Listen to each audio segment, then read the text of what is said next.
seja bem-vindo à nossa palestra de hoje. Eu tenho certeza que o conteúdo que a gente está trazendo agora vai ser de grande valia para a sua vida, vai te ajudar a alcançar a autonomia, que é o objetivo desse congresso, para que você tenha protagonismo na sua vida. Bom, eu quero deixar alguns recadinhos importantes aqui antes da gente começar a nossa aula de hoje.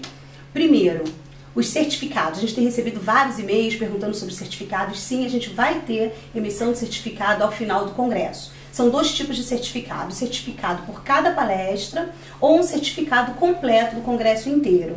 Mas, pessoal, vocês vão assistir as palestras de maneira totalmente gratuita e online, mas quem quiser emitir o certificado esse ano é terceirizado, então quem quiser adquirir o certificado vai pagar uma pequena taxa e vai fazer a sua emissão, já vai imprimir automaticamente em PDF ou jogar no seu computador, vai fazer um cadastro, já vai emitir o seu certificado. Basta clicar no link que a gente vai deixar embaixo de cada vídeo. Então, no final dessa palestra, abaixo do vídeo vocês vão encontrar o link para emissão do certificado, ok? Bom, o segundo recadinho é que como a gente está fazendo a apresentação das nossas palestras, entrevistas e minicursos aqui pelo YouTube, vocês podem curtir, vocês podem compartilhar e vocês podem deixar um comentário aqui embaixo. Nas palestras e entrevistas, que a gente não vai ter o palestrante ao final conversando com vocês, vocês podem deixar um comentário aqui embaixo do vídeo que a gente encaminha para o palestrante, ou ele entra aqui, posta e conversa com vocês, e isso não de maneira síncrona, não vai ser logo após a palestra ou a entrevista. Nos casos das oficinas, dos minicursos, a gente vai ter o professor ao final conversando com vocês. Então vocês vão poder colocar os comentários lá diretamente, conversar com ele e tirar todas as suas dúvidas. Então, curte o vídeo, compartilha, deixa seu comentário e, obviamente, se você precisar, emita seu certificado. Boa palestra para todos. Tchau, tchau. Olá, aqui é Dolores Afonso do Congresso de Acessibilidade e hoje nós estamos aqui, na verdade, realizando um grande sonho meu, que é para conversar com o professor José Antônio Borges, uma das pessoas que é a maior referência nacional na área de acessibilidade e que já desenvolveu diversos programas, diversos projetos, como o DOSVox, o Braille Fácil e uma série de outros que vocês vão conhecer um pouquinho mais para frente. Para começar a conversar com o professor, eu decidi, pessoal, não fazer uma pauta fechada, nem trazer perguntas rígidas, porque eu quero que ele consiga passar para vocês todo o maravilhoso conhecimento que ele tem para fazer com que a gente consiga realmente sejamos educadores, pessoas com deficiência e qualquer outra pessoa que seja interessada no tema, a conhecer, a ter a informação e poder aplicar no seu dia a dia para gerar realmente a inclusão social e a superação das pessoas com deficiência que a gente tanto sonha. Professor, obrigado, eu estou realmente muito emocionada de estar aqui com o senhor, Obrigado. Que já é um sonho antigo, e eu tentei conversar com o senhor já há meses, e a gente nunca conseguia casar esses encontros, mas realmente está sendo aqui, maravilhoso. seja muito bem-vinda aqui ao Instituto Tespacite, na Universidade Federal do Rio de Janeiro, antigo Núcleo de Computação Eletrônica, e é muito bom ter você aqui, porque você também é uma referência, né? Você é uma referência de informação, de organização de eventos, todo mundo ouve falar em Dolores, todo mundo fica feliz e estou muito orgulhoso de ter você aqui na nossa casa, no nosso ambiente de trabalho, no qual nos últimos 21 anos, quase 22 anos, a gente tem desenvolvido muita coisa. Eu acho que, Dolores, a gente deveria começar essa história contando um pouco o início, né? O início de todo esse trabalho. O Núcleo de Computação Eletrônica, que hoje se chama Instituto Tespacite, é uma entidade que se dedica à pesquisa e ao desenvolvimento na área de computação, mas nunca teve um interesse específico nas pessoas com deficiência. Na verdade, isso é uma coisa genérica. Se você for olhar para 20 anos atrás, ou 22 anos atrás, não existia nada no Brasil. Existia uma breve iniciativa no SERPRO que contratou algumas pessoas cegas, uma outra coisa isolada, mas tecnologia para pessoas com deficiência, zero. Zero mesmo, né? Nem importada. Então, o que a gente tinha? Que a pessoa com deficiência, naquela época, enfrentava inúmeras dificuldades. No caso aqui, da universidade, essa dificuldade tinha muito a ver com a questão educacional. Você recebia aqui uma pessoa com deficiência, um cego, por exemplo, esse cara tinha muita dificuldade. Porque qual era a tecnologia mais utilizada pelo cego naquela época? O Braille. Sim. Nada contra o Braille, mas se você for pensar, eu, professor daquela época, em 1991, recebi um aluno cego, sentadinho ali na primeira fileira, e eu não sabia Braille. E não sabia o que fazer com ele, né? Mas eu acho que tem essa coisa de não saber fazer que tem muito a ver com a nossa atividade de professor. O professor nunca sabe o que vai fazer com o aluno. É verdade. Todo aluno é um universo. Sim. Todo aluno representa um desafio a ser resolvido. E estava ali aquele aluno, e eu não sabia Braille, ele era um exímio braillista, mas eu não sabia Braille.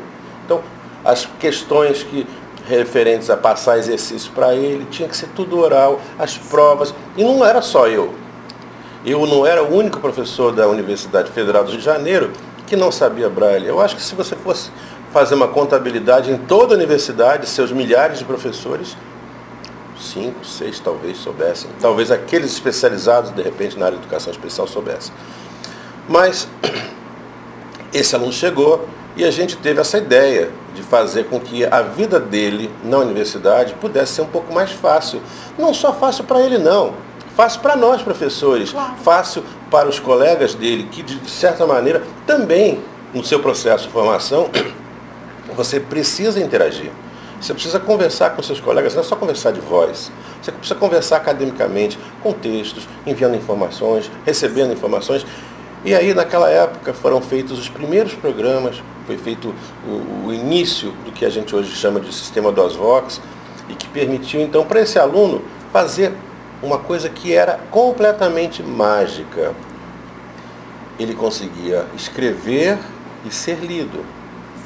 E ele conseguia ler o que os outros escreveram.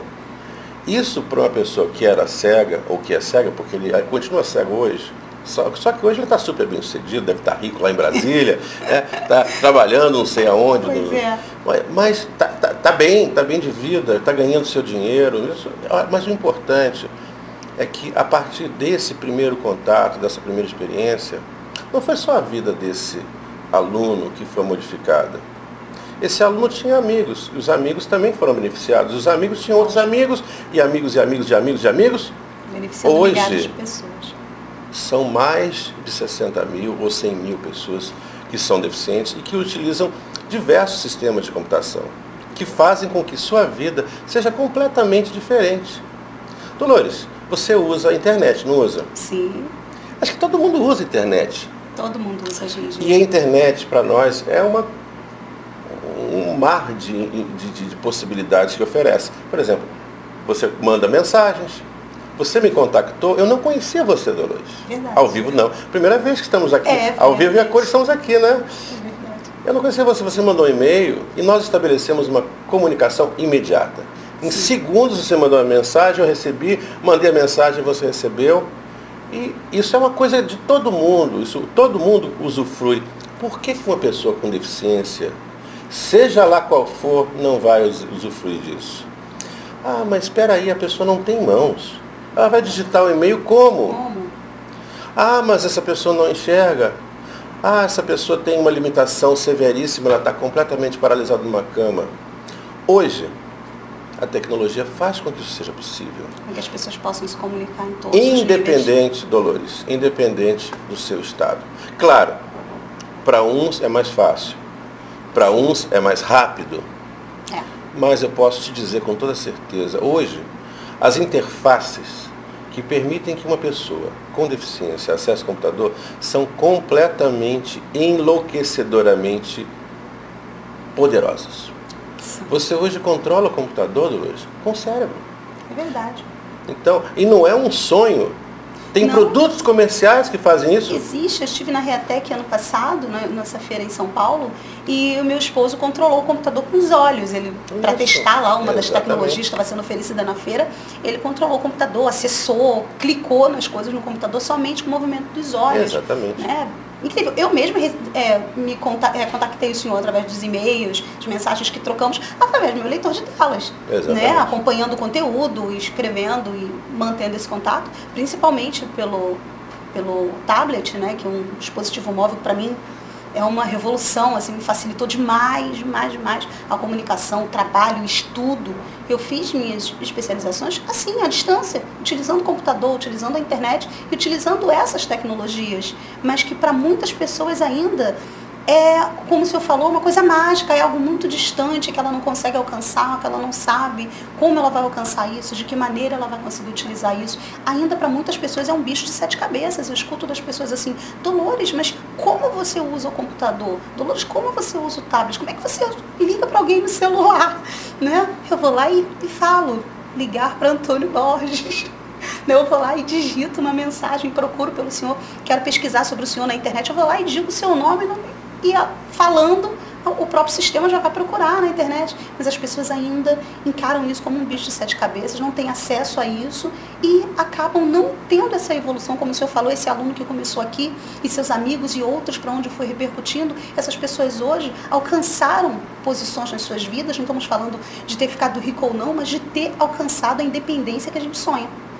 O deficiente sonha em ser independente. Você mencionou aqui algumas coisas que são muito importantes.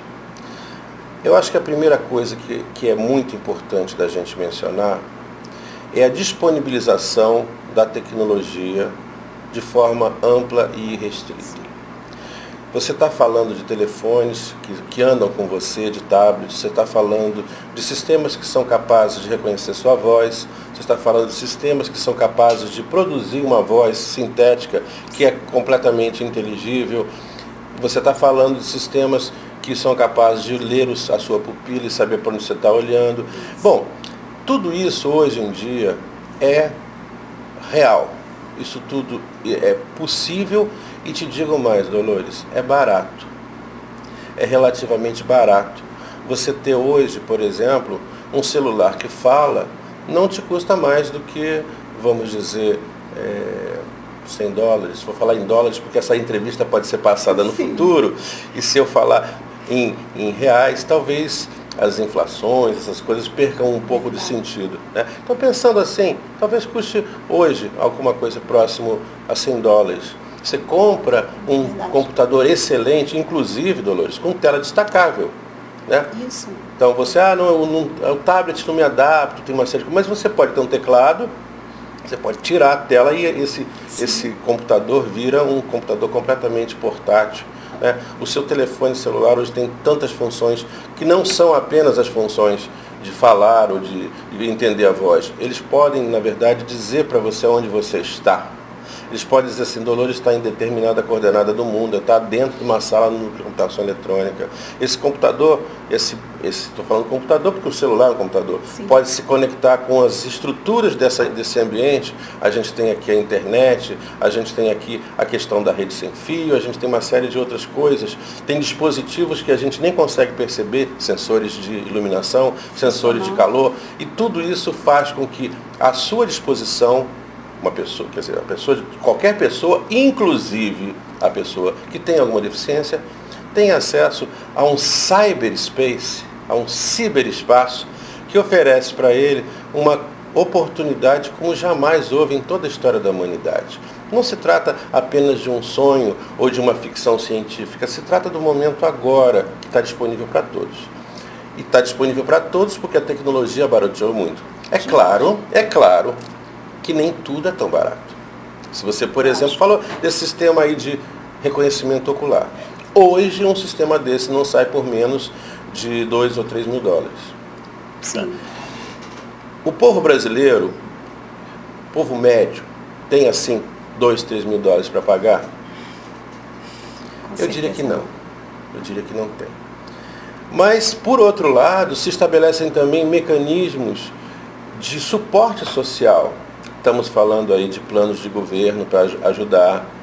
Estamos falando aí de bolsas de tipo A, B, C, D, E. Diversas. Tá? Que fazem com que essa tecnologia, que pode fazer com que a vida dessa pessoa tenha uma outra perspectiva, se torna realmente viável.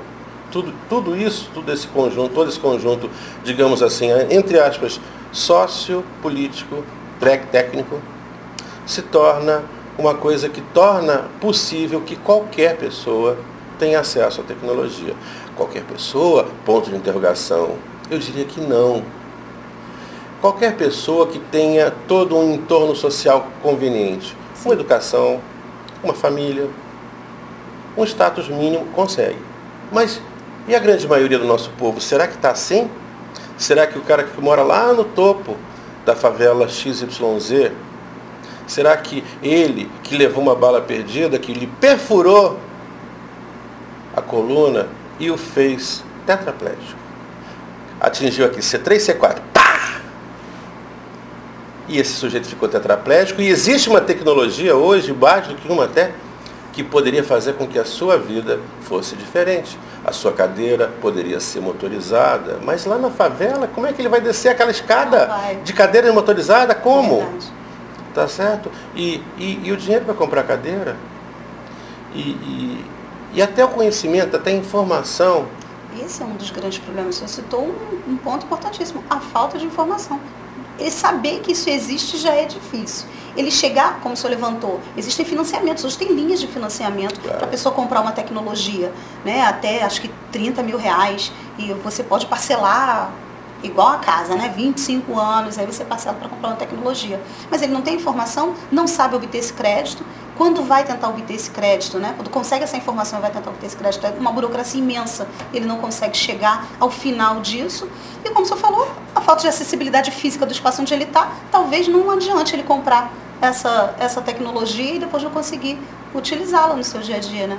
Exatamente. Então, o que acontece? Você tem tecnologia, você tem à disposição de todas as pessoas um arsenal extraordinário de benefícios que a evolução científica, tecnológica pode proporcionar. Nós estamos aqui, ó, luz elétrica, né? Aqui estamos iluminados, tá friozinho aqui, tem o ar-condicionado que está nos jogando aqui. Tá ótimo aqui, tá certo? Se não houvesse esse tipo de coisa, nós não poderíamos estar aqui. Se não tivesse essa câmera filmando a gente não poderia estar comunicando a nossa experiência, a nossa vivência, minha e sua, para tanta gente. Se não houvesse a internet que permeasse todo esse transporte de informação, e aí, democraticamente, porque não importa se eu sou cego, se eu sou surdo, de alguma maneira todo esse arsenal tecnológico vai me fazer chegar à informação que eu poderia precisar, ou que eu preciso, ou que eu virei a precisar. Tá? Então todas essas coisas fazem com que a vida das pessoas hoje, em geral, seja melhor. E as vidas das pessoas com deficiência, com certeza, muito melhores. Porque o salto, Dolores, é tão extraordinário. Eu estava conversando outro dia com um sujeito. Esse sujeito é nosso usuário há muito tempo. E ele estava falando para mim assim, Antônio, olha, eu estava me lembrando da primeira vez, o sujeito é cego, estava me lembrando da primeira vez que eu tive acesso ao jornal. O jornal que me apareceu lá no sintetizador de voz com DOSVox, né? Veio lá o jornal, naquela época o jornal que era mais conhecido era o Jornal do Brasil, o primeiro jornal que trouxe realmente um avanço tecnológico, depois veio o Globo e outros jornais, mas o Jornal do Brasil, um dos pioneiros. Então quando ele escutou o Jornal do Brasil sendo lido para ele, aquelas notícias todas em tempo real, acabou de acontecer um evento, e aquilo ali mostrado no jornal, ele escutando ali, as lágrimas corriam, ele chorava muito, tá certo? Porque ele tomou consciência do fato quase mágico de que ele era um ser humano no meio de outros tantos seres humanos. Ele não era um cego que ficava isolado na sua casa, para o qual as notícias, as amizades eram todas mediadas. E estava ali ele e uma máquina. E ele então tinha acesso à informação e ele era simplesmente uma pessoa comum. Ele não era uma pessoa com deficiência, ele era uma pessoa comum. Tá? E isso aí fez com que ele se debulhasse em lágrimas, mas chorou muito. Eu acredito, porque eu já estive nessa situação. O senhor falou dessa mudança nas 2 últimas décadas, eu vivi essas mudanças, né?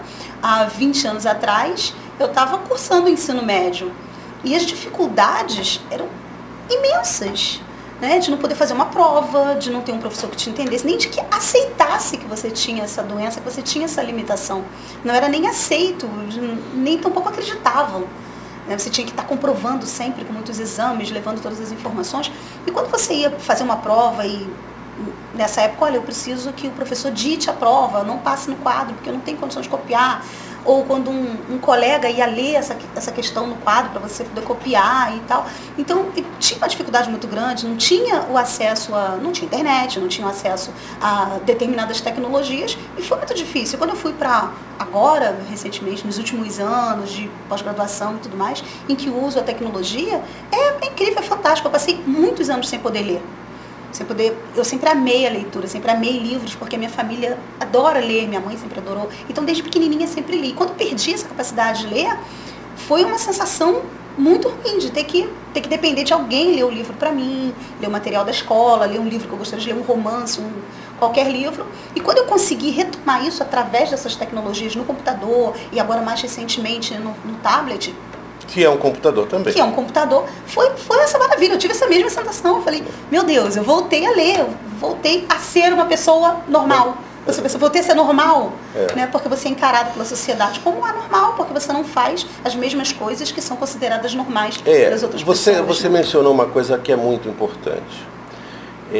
Muita gente utiliza essa palavra de forma impune, mas essa palavra é muito cruel. A palavra normal. Tá? O que é ser normal? É verdade. Na verdade, o mundo que a gente vive, ele é um mundo que é criado, ele é engenheirado, ele é arquitetado para uma coisa chamada pessoa normal. Sim. Então, eu peso 120 quilos, tá certo? Então, hoje eu tive que tirar esse banner aqui da parede, tá?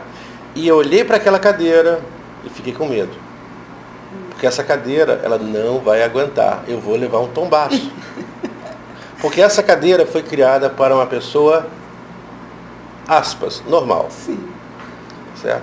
E que eu estou falando eu felizmente sou gordo, mas eu não sou bundudo. Então, eu consigo sentar sem problemas numa cadeira de cinema.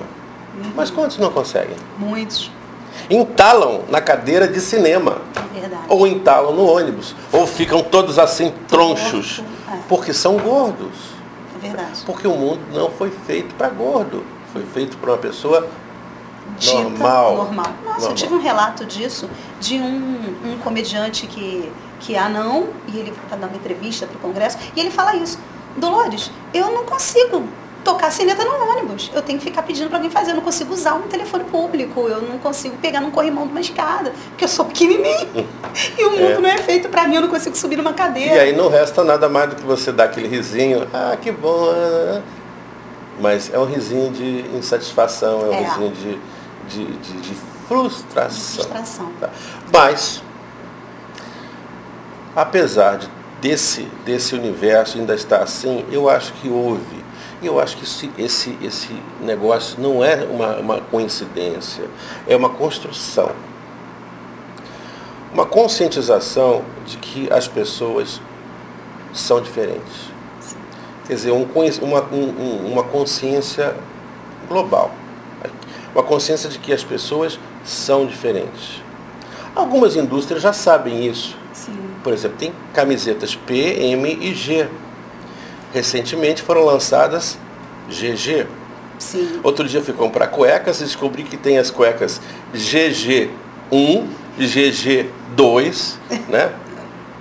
que medem o tamanho da sua bunda, vamos dizer assim, e te dão um conforto que você merece. Exato. Tá certo?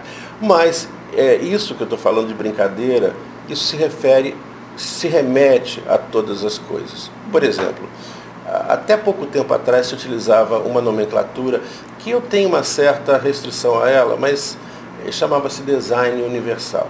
Era uma nomenclatura que ficou na moda, né? Esse nome ficou na moda porque é o projeto que serve para todos, mas porque isso na verdade é impossível.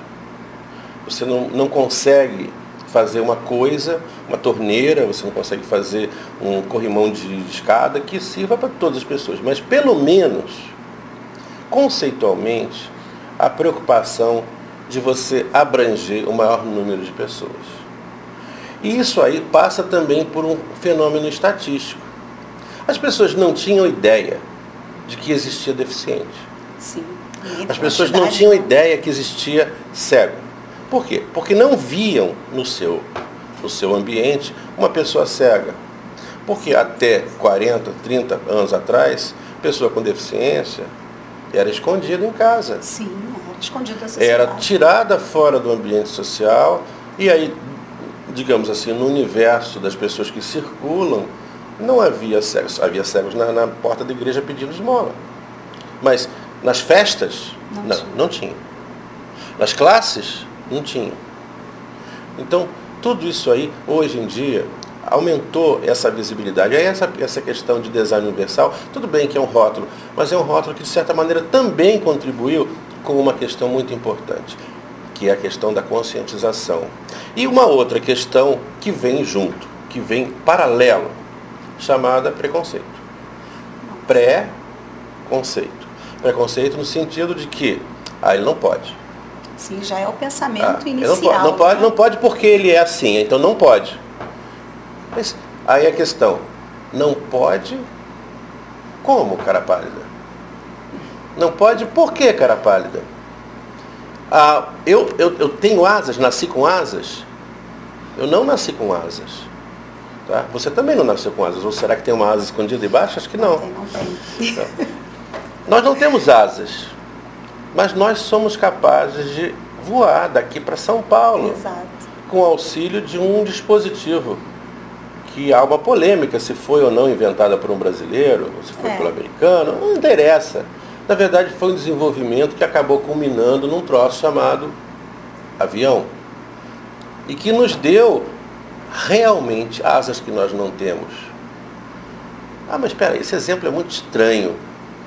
Mas se eu não tivesse pernas, a cadeira de rodas que anda sozinha, seria muito legal. Seria equivalente ao fato de que eu não tenho asas e posso voar, eu não tenho pernas e posso andar. Exatamente. Entendeu? Eu não tenho, minha vista não funciona, mas eu posso ler. Eu não escuto, mas eu consigo compreender o mundo. Eu consigo me comunicar, eu não falo português, eu falo aramaico.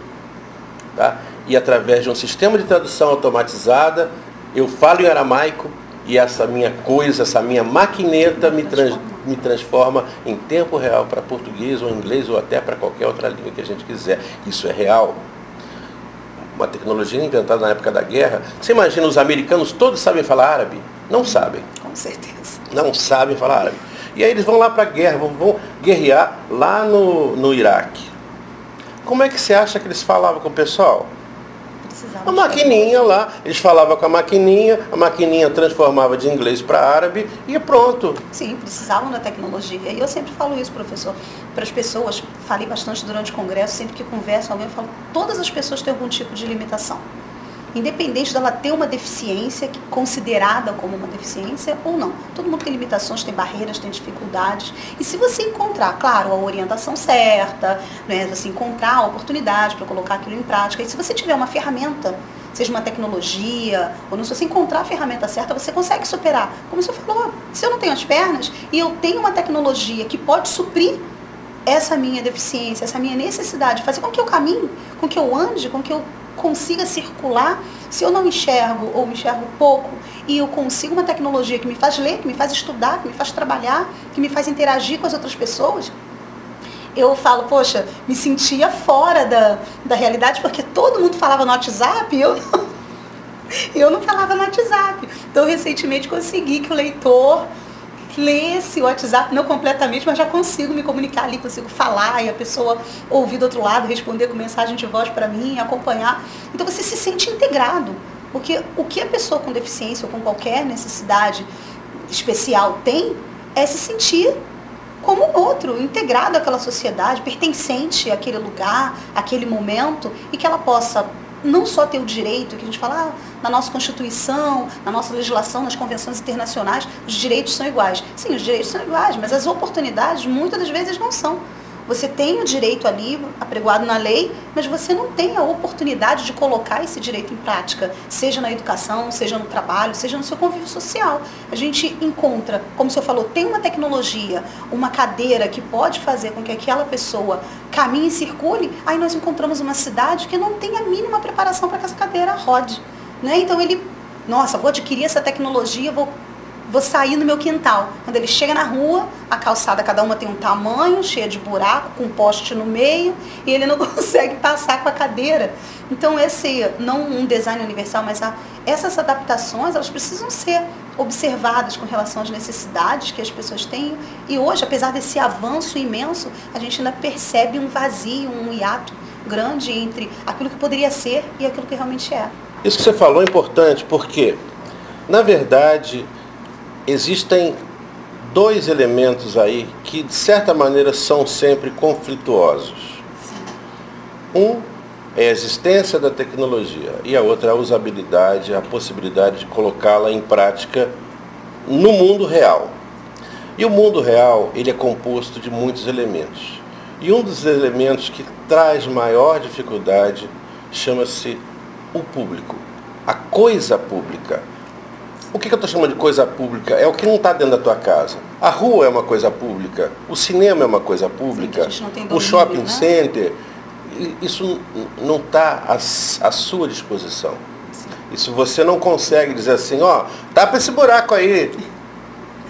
Não é, você pode, sei lá, chegar lá num programa lá, Globo Comunidade, não sei, falar assim, manda tapar esse buraco, vai lá no SBT manhã, falar com a Eliane Borges, olha, tem aqui esse problema, ou vai não sei em que programa do Ratinho, do Faustão, sei lá onde, CQC, e, tá com problema aqui na... Isso não resolve. Isso não resolve. Pode, digamos assim, melhorar uma situação particular, mas a questão, na verdade, ela é muito mais complexa. Porque envolve desde as instituições privadas, e aí nós estamos falando de shopping centers, de cinemas, de lojas, de coisas que são de pessoas ou de grupos de pessoas e que têm que ser de alguma maneira contaminadas de duas maneiras. Ou por bem ou na porrada. Por bem é aquela questão do convencimento, aquela questão de conversar, da propaganda, do filme, da conscientização. Ou então, na porrada, ou seja, se não fizer, multa. Vai ser multado. Tá certo? E quando começa a doer no bolso, às vezes... Ou, se não fizer, vou botar uma barraquinha aqui na frente da sua loja e vou ferrar com você. Quer dizer, ou você vai no bem, ou você vai no mal. Mas a coisa, digamos assim, privada, ela tem mecanismos que são, digamos assim, aplicáveis. E eu tendo a achar que as pessoas são boas e que as pessoas são bem intencionadas, embora isso possa ser eventualmente não tão verdadeiro assim. Discutível em alguns momentos.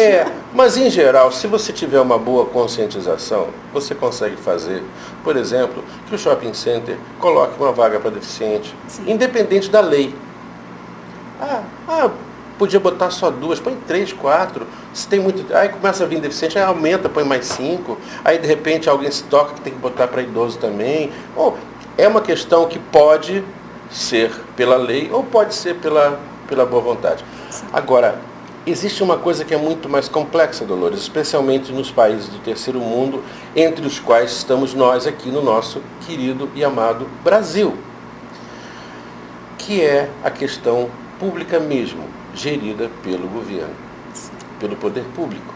Estamos falando dos governadores, estamos falando dos prefeitos, estamos falando dos administradores regionais, estamos falando das administrações das estatais, tá? Em que aí você vai ter mais dificuldades.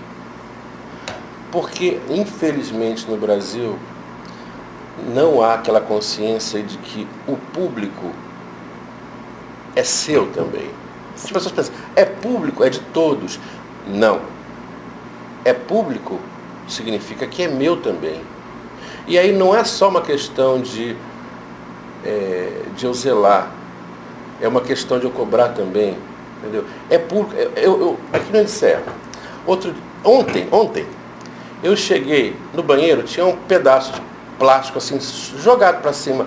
E já passava vários dias aquele pedaço de plástico ali jogado para cima. Por quê? Porque tinha que alguém pegar uma bendita cola e colar aquele plástico. Eu fui na minha sala, peguei uma cola e colei lá. Tá certo? Por quê? Porque eu senti, aquele banheiro eu nem uso, mas é o banheiro da instituição que eu trabalho. E ver aquele banheiro funcionando direito, de certa maneira, me faz sentir que eu estou trabalhando num lugar melhor. Eu estou falando de banheiro, mas podia estar falando de qualquer outra coisa. Tá? Podia estar falando do lixo que eu deixo de jogar na rua. Estou falando daquele copo que estava lá no chão, e que todo mundo passa e não pega o bendito copo e coloca na lixeira. Tá certo? Agora, quando se trata de pessoas com deficiência, eu estou colocando esses exemplos que tem a ver mais com o ambiente físico, mas quando você está relacionando isso com a pessoa que tem deficiência, o assunto é exatamente o mesmo. A solução que vai ser colocada e que vai ser provida pelo poder público não é tão fácil de ser obtida e passa por um processo que é muito mais complexo. Por exemplo, a colocação de uma via que torne o caminho de uma pessoa com deficiência menos provável de que ele meta sua cara de cego num poste, numa lixeira, ou que bata os seus testículos numa lixeira e se machuque, tá certo? Ou que aconteça um acidente, tá certo? Alguém tem que olhar por isso. Esse alguém é o poder público. E o poder público, infelizmente, no nosso país, tem esse negócio. Primeiramente, a questão da gestão, que não é tão boa.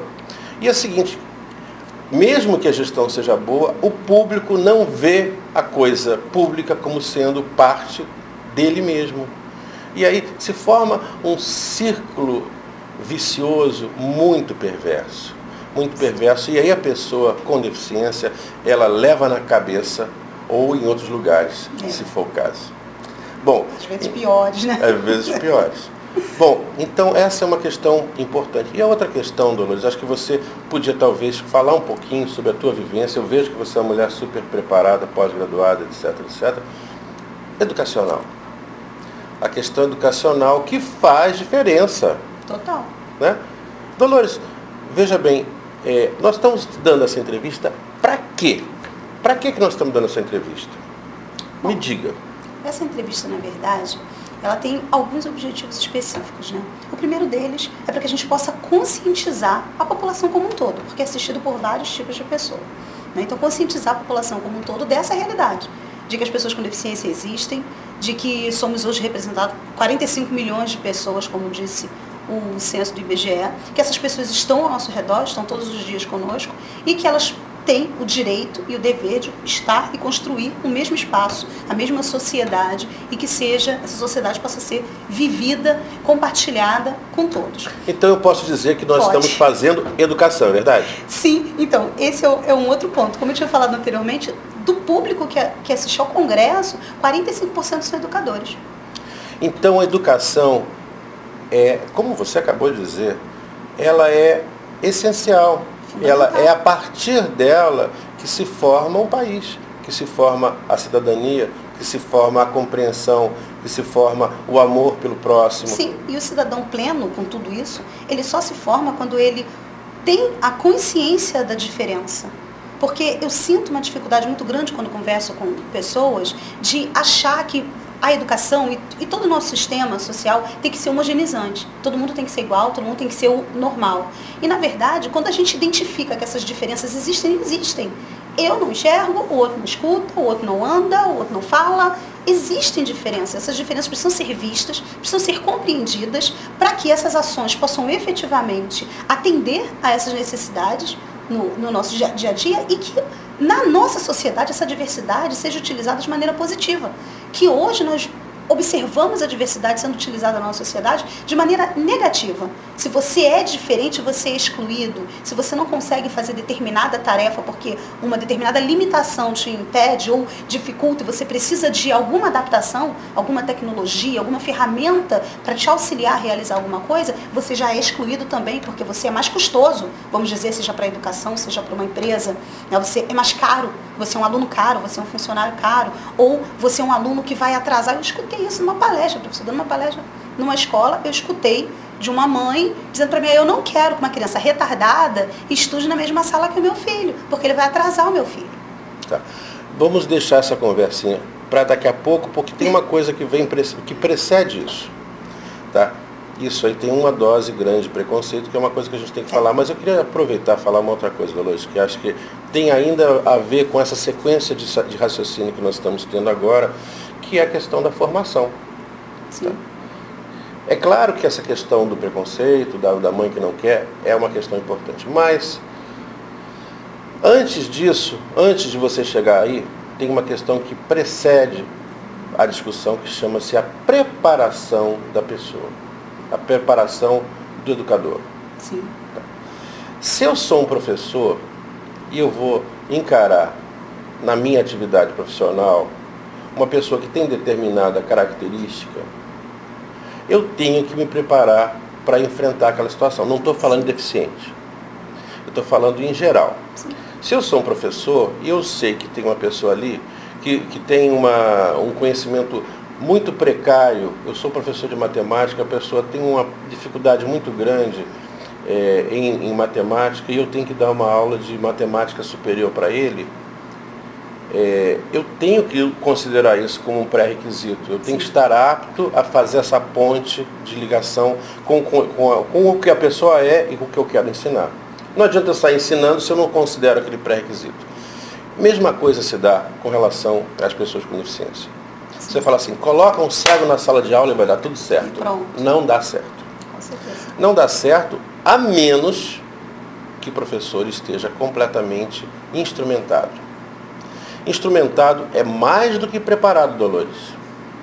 Instrumentado significa o seguinte, ele sabe como agir, pelo menos de forma geral. Claro. Tá? Ele pode não saber todos os detalhes pertinentes, mas uma formação geral. E é isso que nós estamos fazendo com o Tecnoassist, tentando levar essa questão de conhecimento básico, geral, que permita que as pessoas, que os professores saibam minimamente como agir. Sim. E em segundo lugar, Dolores, já que nós estamos falando nessa questão tecnológica, já que nós estamos falando na existência de dispositivos e procedimentos que, quando aplicados sobre uma pessoa com deficiência, produzem um resultado escandalosamente bom, nós estamos falando de computador que fala, nós estamos falando de tablet, etc, etc, tecnologia em geral, cadeiras que não sozinha, tá? Nós temos que ter também a habilidade de manipular isso. Nós, professores, ou vocês, professores, também. Quer dizer, isso é uma coisa que eu poderia chamar de pré-requisito. Coloca um cego na sala de aula? Claro! Sim, lógico. Mas o professor tem que estar preparado. E o dispositivo que vai fazer com que aquele aluno possa ser mais, digamos assim, eu tenho uma palavra em inglês que não tem tradução para português. Eu vou usar em português uma palavra estranha chamada empoderado. Tá? Dar-lhe poder. Tá? A pessoa com deficiência ganha poder a partir dessa situação, dessa disponibilização para ele do instrumental tecnológico que faz com que ele, sendo cego, escreva e leia. Sim, ele tem autonomia. Tá certo? Que ele sendo surdo, etc. Que ele sendo não podendo andar, etc. Que ele não, quer dizer, que ele não podendo falar, ele fala. Bom, etc, etc. Dadas as características individuais daquela criança, daquele adulto, daquela pessoa com uma situação de deficiência, ela se equaliza para que ela seja capaz de compartilhar. Lógico. Em última análise, é isso, é compartilhar. Compartilhar conhecimento, e não é só compartilhar no sentido de receber a informação, sim, e degluti-la, mas no sentido de compartilhar, de receber e dar. Exato, de contribuir também. De contribuir. Essa é a questão da formação do professor, ela é uma questão muito complexa, porque, como o senhor falou, ela envolve diversos fatores. Em primeiro lugar, envolve, na verdade, a nova legislação que colocou esses alunos em sala de aula e a preparação desses professores não acompanhou esse acontecimento. Então, a grande maioria dos professores com quem eu converso, dos educadores, em diversos níveis, isso desde da pré-escola até a universidade, eles se declaram, não estou preparado para receber esse aluno. E aí, existem muitas questões envolvidas, né, desde da vontade de se preparar até ao acesso a essa preparação, que está incluída em todo esse processo. E o professor, ele precisa, como o senhor falou, ter a capacidade de desenvolver a habilidade de lidar com essas diferenças em sala de aula, promover a possibilidade a esse aluno de receber esses instrumentos, essas ferramentas, essas tecnologias, para que ele possa colocar em prática todo o seu potencial, porque eu gosto de lembrar muito uma fala de Vygotsky, que ele fala que o professor ele tem que trabalhar com a potencialidade do aluno e não com a sua deficiência. Então, eu penso muito nisso. Realmente, normalmente, nós vemos em sala de aula o medo de lidar com a deficiência e não a capacidade de lidar com as potências, com as potencialidades que esse aluno apresenta. Porque cada aluno, como o senhor falou, é um universo. Cada ser é único e todos eles têm estilos de aprendizagem diferentes. Cada um aprende de uma maneira, absorve de uma maneira, compartilha de uma maneira. E o deficiente não é diferente disso. Ele tem também os seus estilos de aprendizagem, sejam moldados ou não pela sua deficiência. E o professor, muitas das vezes, não está preparado para lidar com isso em sala. Atrás dele, toda a metodologia educacional implementada no Brasil ao longo de décadas, ela é homogeneizante, como nós estávamos falando, ou seja, de encarar o aluno como um perfil único. E isso se fala até no tratamento regional, muitas instituições falam sobre isso. Nossa, mas lá em Tocantins o aluno não pode ter a mesma educação, a mesma formação que aqui no Rio de Janeiro, por exemplo. Cada um tem suas particularidades regionais, necessidades na sua região. E além disso, a gente fala também dessas necessidades que o aluno com e sem deficiência apresenta dentro de sala de aula. Então, essa metodologia não acompanha as necessidades, as práticas diárias, os instrumentos, os materiais utilizados, né, o desenvolvimento do desenho daquele curso, aquele projeto educacional que foi desenvolvido, normalmente não abrange essa diversidade que a gente tem hoje em sala de aula. O professor não conhece, como o senhor falou, os instrumentos para fazer isso acontecer. Então, esse aluno, muitas das vezes, eu observei ao longo dessa última pesquisa que eu fiz para especialização em educação especial e inclusiva, que o professor tem aquele aluno com deficiência em sala, ele tenta conviver de uma forma amena com esse aluno, delegando para a sala de recursos, no momento fora aula, que o aluno utilize as tecnologias. Então, o aluno interage com o colega de maneira precária em sala de aula, ele não faz os trabalhos juntos, ele não consegue interagir ali, e depois que todo mundo vai para casa, ele vai para uma sala de recurso para utilizar uma máquina Braille, para aprender a utilizar um computador, um leitor de telas. Você dissocia a aprendizagem do aluno da colaboração, do compartilhamento. Eu acho que há muitas questões com referência a isso. Eu vou tentar localizar esse tema de sala de recursos multifuncionais, né, que são um modelo utilizado no Brasil Sim. para tratamento dessa questão. Bom, o primeiro problema das salas de recursos multifuncionais é que elas recebem uma grande quantidade de equipamentos e o professor que está ali, ele não sabe utilizar os equipamentos. Vou te dar um exemplo, tá? Impressoras Braille. Não sei se você sabe, Dolores, mas o Brasil é o maior comprador do mundo de impressoras Braille. Porque existe um programa de governo de equipamento das salas de recursos e de algumas escolas na impressão Braille. Agora, Dolores, eu conversei com um dos principais responsáveis pelas vendas dessas impressoras aqui no Brasil e ele me assegurou que 80%, perto de 80% dessas impressoras estão na caixa. Sim, paradas, sem uso. Elas não têm uso. Ou então saíram da caixa, mas efetivamente não são usadas. Elas não foram configuradas, o professor não sabe configurar, não sabe conectar o equipamento. Tá? Eu estou falando de impressoras Braille como um exemplo.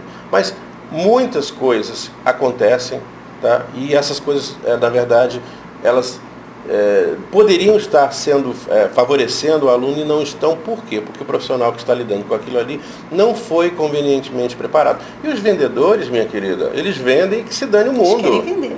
Tá certo? Querem vender o equipamento e botei lá e vai funcionar. Magicamente estalei o dedo e a impressora Braille vai funcionar. Não é assim, Dolores. Não vai funcionar. Não vai funcionar. Ela vai funcionar. Ela vai funcionar. Estou falando de impressora Braille, estou falando de leitor de tela, estou falando de qualquer dispositivo de educação especial na área de tecnologia assistiva, só vai funcionar se você tiver o professor convenientemente instrumentado.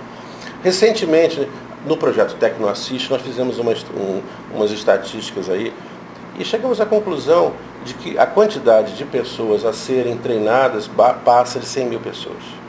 É o mínimo de professores, o número mínimo de professores que a gente sente que vai ter que ser treinado para ser minimamente capaz de dar conta desses dispositivos. Digamos assim, diretamente, algo como 15 mil são assim emergencialíssimos de serem treinados para ontem. E os outros que precisam aprender, mas com um universo aí rápido, não para ontem, mas para depois de amanhã, entendeu? Sim.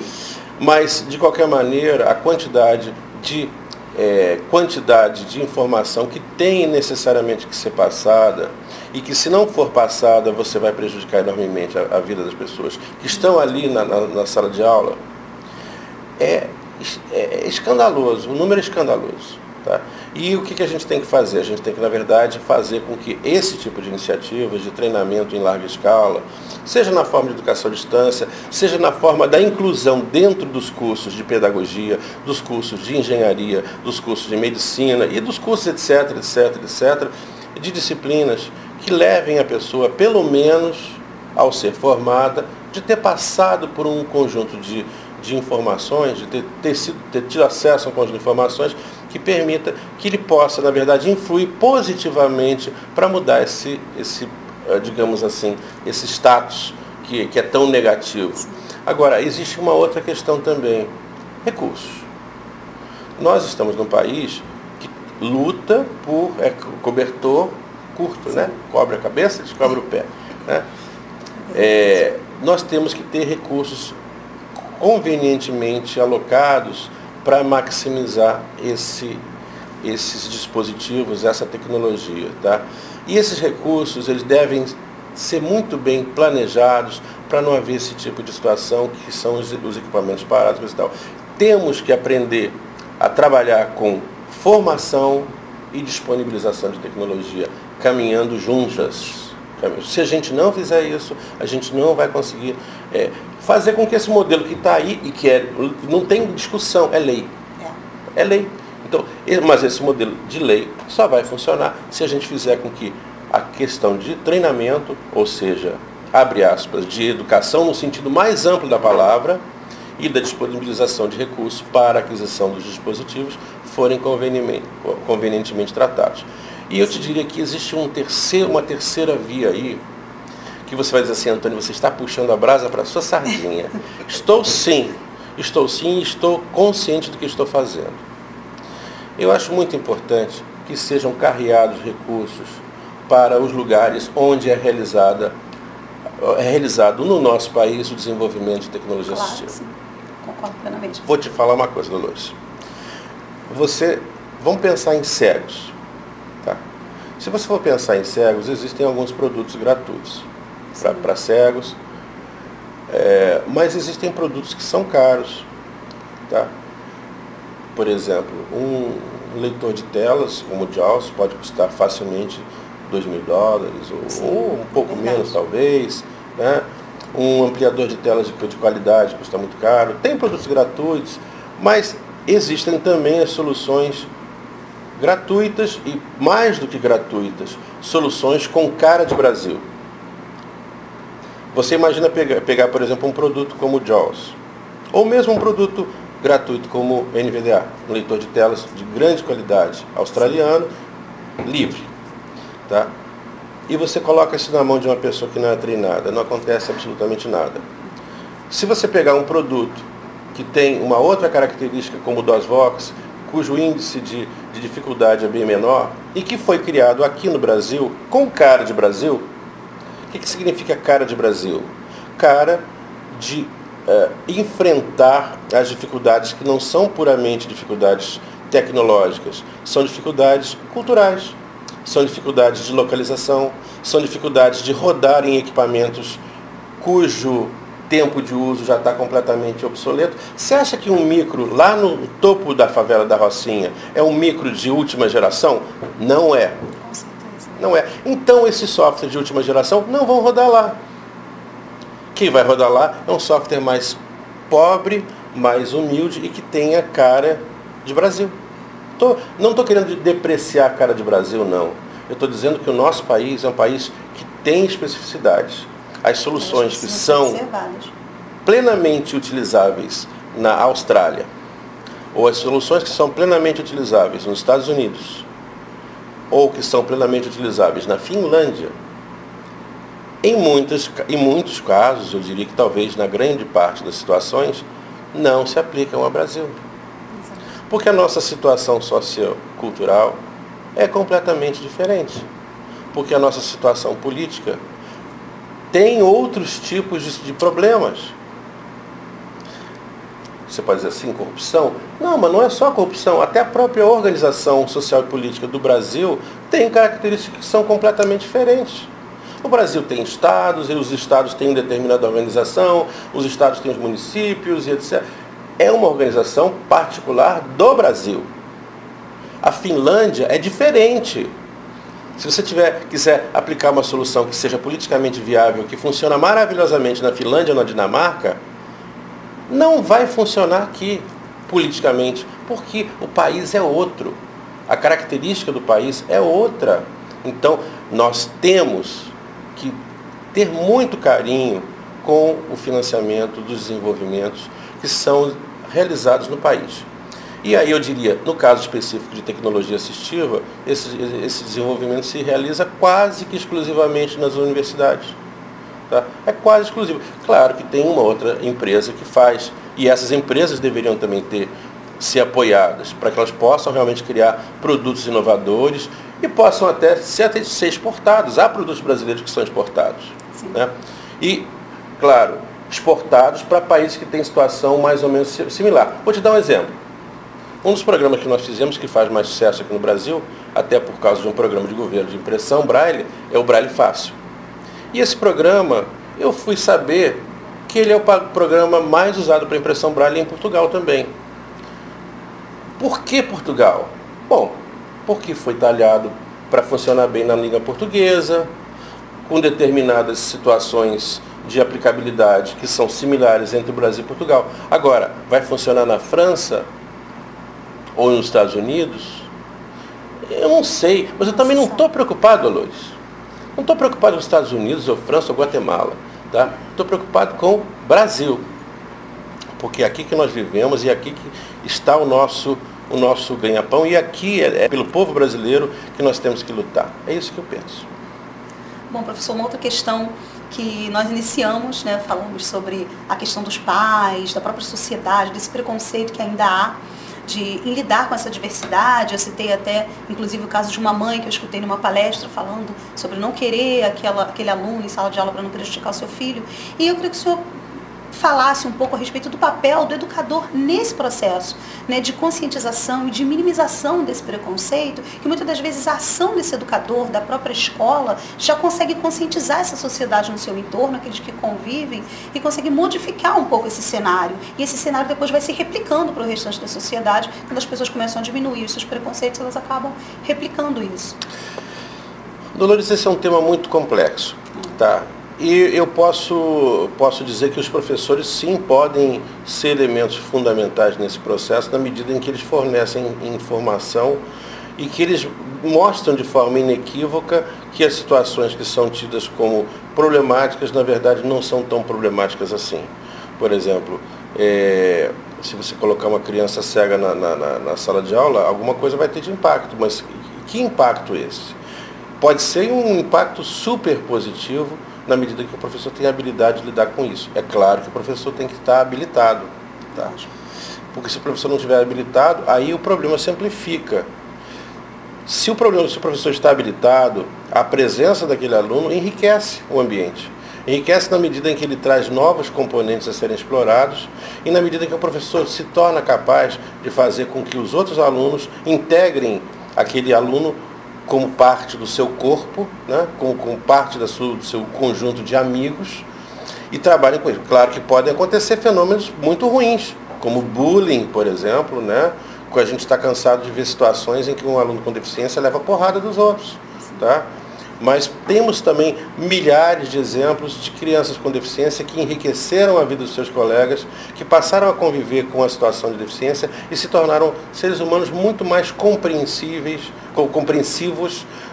com relação aos problemas do seu próximo, né? Exatamente porque tiveram um exemplo próximo a si e que se tornaram do qual se tornaram amigos, do qual se tornaram pessoas participantes do convívio e das inter-relações humanas que advém disso.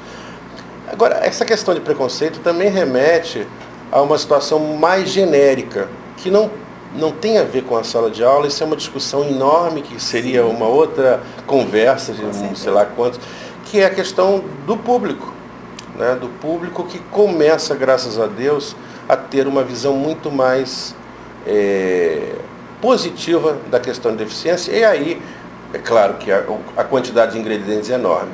A televisão faz uma novela que tem um cego, a televisão faz uma novela que tem um cadeirante, aí o papel das comunicações é importante, né?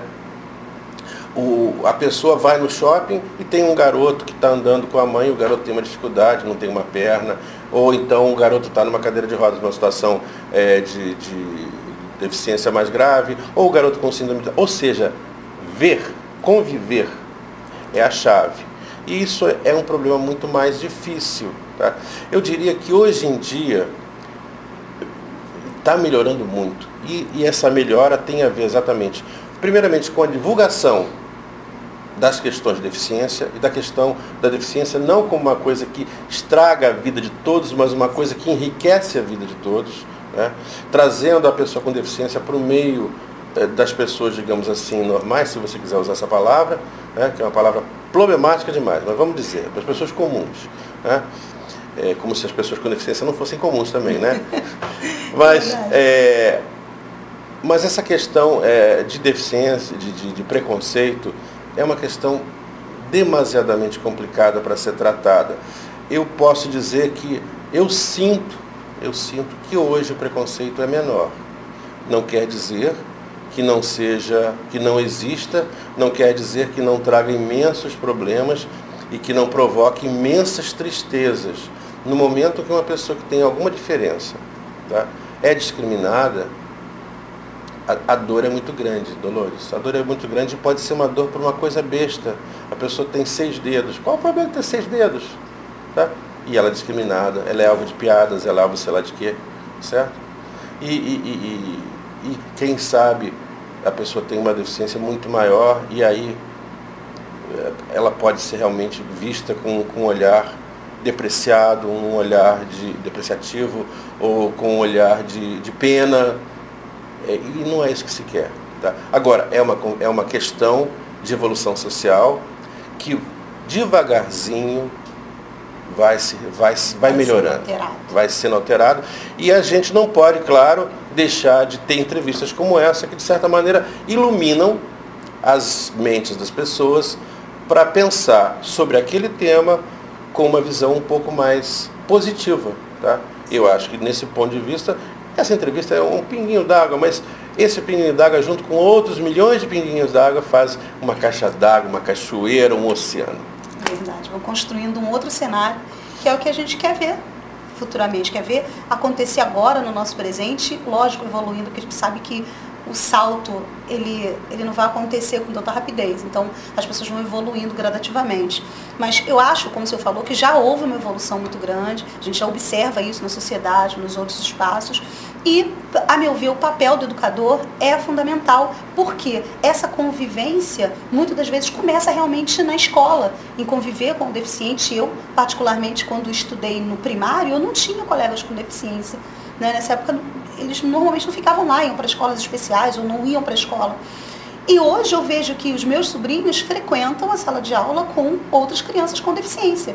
E com isso eles encaram de uma outra maneira. Talvez venham a ter menos preconceito no futuro por terem essa colaboração, essa convivência. Então eu acho que o papel do professor é importante, claro, nessa disseminação. E como nós falamos ao longo de toda a entrevista, o foco era mostrar a importância da preparação desse profissional. Eu acho que vocês têm aqui na instituição um excelente exemplo e um excelente instrumento para fazer com que esse professor se prepare para essas situações, se prepare para lidar com esses instrumentos, para lidar com esses alunos e para mudar, que acredito que é o papel da educação, educar a sociedade, né? O papel da educação, transformar a nossa sociedade, para que eles tenham essa preparação para chegar lá na frente e poderem fazer a diferença, que é o que a grande maioria dos educadores quer, fazer essa diferença na sociedade. Concluindo apenas sobre essa ótica de formação do professor, que é uma questão muito importante. Bom, nós temos o Tecnoassist, que é um curso, tá? Mas não é o único curso. Existem no Brasil muitos cursos. Talvez o nosso seja um dos melhores por causa várias razões. Está na Universidade Federal do Rio de Janeiro, que tem uma estrutura muito boa, os professores que estão dedicados ao curso são muito bons, mas não somos os únicos. Centro de referência. Nós somos um centro de referência, tá? E, bom, centro de referência tem alguma razão de ser centro de referência. Exato. Tá? Mas agora é importante a gente dizer o seguinte, há muitas boas iniciativas hoje, tá? Iniciativas que estão espalhadas pelo Brasil, né? Algumas apoiadas pela gente, outras que não são apoiadas pela gente, mas eu vejo com enorme carinho, com enorme satisfação o surgimento de lugares, de cursos que se dedicam a estudar esse tema e levar essa informação ou na forma de programas de governo que pagam as instituições para fazerem isso, como é o caso, por exemplo, do nosso curso Tecnoassist, que é sustentado pelo Ministério da Educação, e outros que são sustentados pelos governos municipais, e outros que são da iniciativa privada mesmo, que são cursos pagos. Não interessa a fonte, o que é muito importante é que, devagarzinho, Dolores, se torna possível no nosso país o treinamento nessa área que é tão importante e que vai fazer tanta diferença no profissional de educação. Professor, agradeço demais essa entrevista. Foi um momento muito enriquecedor para mim, pessoalmente, profissionalmente, e acredito que para todo mundo que está assistindo a essa entrevista, que realmente, para mim, pelo menos, agregou muito valor e muito conhecimento. E é o que a gente precisa, né? Aprendendo todo dia, crescendo todos os dias.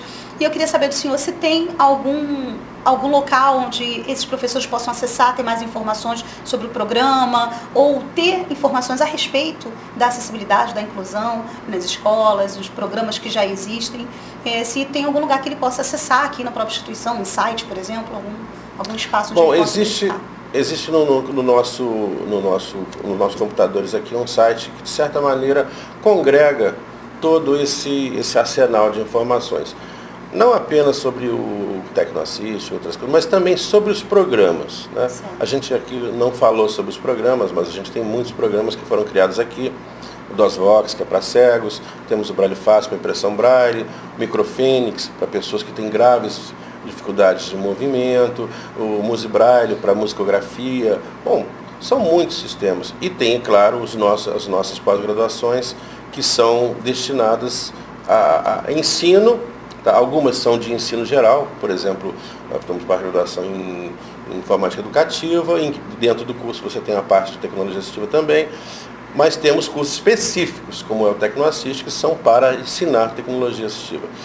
Esse site, se você tiver a bondade de colocar isso na reportagem, é importante que as pessoas conheçam. Vão lá, baixa, vai dar uma olhadinha lá no site, que é o intervox.nce.ufrj.br. Intervox era o nome de um projeto que nós tínhamos aqui, que é de computadores voltados para cegos na internet. Foi o projeto que colocou os primeiros 400 cegos na internet no nosso país. Tá? E a gente manteve esse nome até por uma razão de carinho por esse projeto que fez tanto pela evolução, digamos assim, cultural das pessoas cegas. Então, nossa máquina intervox.nce.frj.br, tem lá seu portalzinho em que você pode ter um acesso a muitas informações que com certeza vão agregar muito valor aos professores e aos pais e às pessoas com deficiência em geral. Então, pessoal, anotem intervox.nce.frj.br, mas a gente vai deixar disponível aqui embaixo para que as pessoas que não anotarem possam pegar aqui embaixo a nossa entrevista. Professor, eu quero agradecer demais, muito mesmo. Fiquei muito feliz de conhecer o senhor. Assim, e volte sempre, que o NCE estará sempre de braços abertos, o Instituto Espacite, sempre de braços abertos para você aqui no FRJ, que é um lugar que a gente ama, que a gente trabalha com imensa paixão. Eu também. Digo que o Congresso vai estar sempre aberto, senhor, e eu sempre seguindo e, como eu vou dizer, bebendo dessa fonte e aprendendo cada dia mais. Muito obrigada. Um beijo para todo mundo que assistiu. Olá. Bom, Quero agradecer por ter ficado com a gente assim até o final, ter assistido tudo. Eu espero que esse conteúdo seja realmente importante para você, traga alguma mudança, alguma transformação, que essa é a nossa maior vontade, o nosso maior objetivo, que vocês consigam construir uma vida plena, que consigam ter a sua autonomia e consigam viver em sociedade da forma como vocês sempre sonharam, alcançando seus objetivos.